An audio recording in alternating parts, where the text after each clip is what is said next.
May this be one of the last videos I ever have to make about this terrorist regime that is on the verge of collapsing. But before we close out this chapter of doom, I do have to warn you about what's coming. First of all, this is not an attack. It is not an assault. It is not belligerence. It is not war. It is a rescue operation. It is not just a rescue operation of 90 million Iranians who overwhelmingly support the removal of this dictatorship.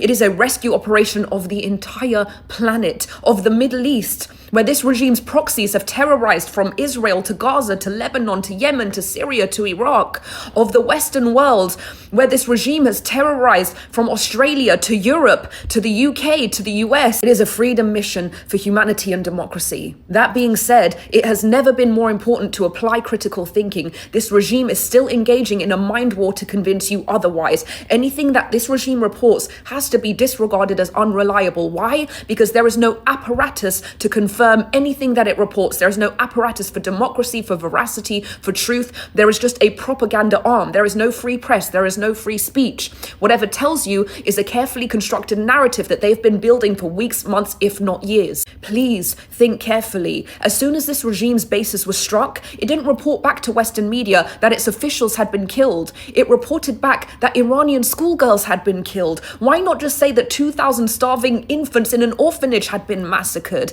And that same Western media, the same Western media that ignored when tens and thousands of protesters were slain by this regime, were the first to report its lies. Makes you wonder, doesn't it?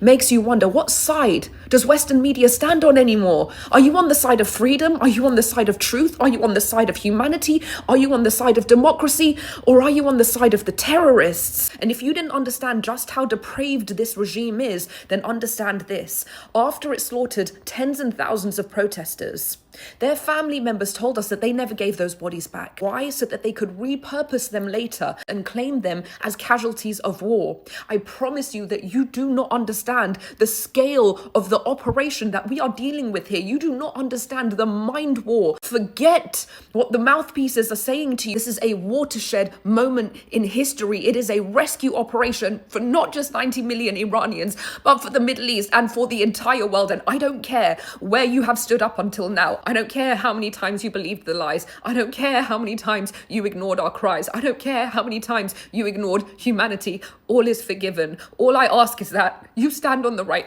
side of history today, because this is our moment. This is our liberation movement. This is the Iranian Independence Day. So stand with us now.